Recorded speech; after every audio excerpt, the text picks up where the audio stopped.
তিলক বর্মার জায়গা কে নেবে? বোর্ডের শর্ট লিস্টে 3 চমকপ্রদ নাম।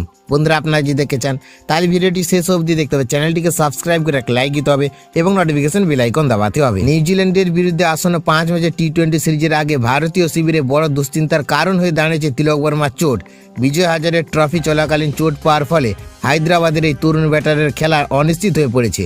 যদিও বিসিসিআই এখনও আনুষ্ঠানিকভাবে কিছু জানায়নি, তবে 21শে জানুয়ারি নাগপুরে শুরু হতে যাওয়া সিরিজের তার অংশগ্রহণ নিয়ে সংশয় রয়েছে। মিডিল অর্ডারে ইতিমধ্যে শিবম দুবে এবং রিঙ্কু সিং থাকায় তিলকের অনুপস্থিতিতে নির্বাচকদের নতুন বিকল্প খুঁজতে হতে পারে। এই পরিস্থিতিতে সবচেয়ে বড় নাম হিসেবে উঠে আসছেন শ্রেয়াস আয়ার।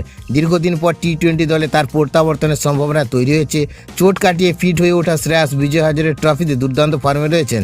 হিমাচল প্রদেশের বিরুদ্ধে 53 বলে 82 রানের ইনিংস এবং পাঞ্জাবের বিরুদ্ধে 34 বলে 45 রানের নির্বাচকদের নজর কেড়েছে। আইপিএল জয়ী অধিনায়ক হিসেবে তার অভিজ্ঞতাও বড় প্লাস পয়েন্ট। আরেকটি সম্ভাব্য নাম মহারাষ্ট্রের অধিনায়ক ঋতুরাজ গায়কোয়াড়।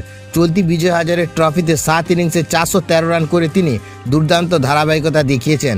ওপেনার হলেও আইপিএলে মিডিল অর্ডারে তার সাফল্য রয়েছে। তৃতীয় বিকল্প হিসেবে জোরালো দাবি জানাচ্ছে দেবদূত পাডিক্কাল। 7 ইনিংসে 640 রান এবং 4টি শতরান, সঙ্গে সৈয়দ মুশতাক আলী ট্রফিতে আগ্রাসী ব্যাটিং। সব মিলিয়ে তিলক বর্মার বিকল্প হিসেবে তিনি অন্যতম শক্তিশালী দাবিদার।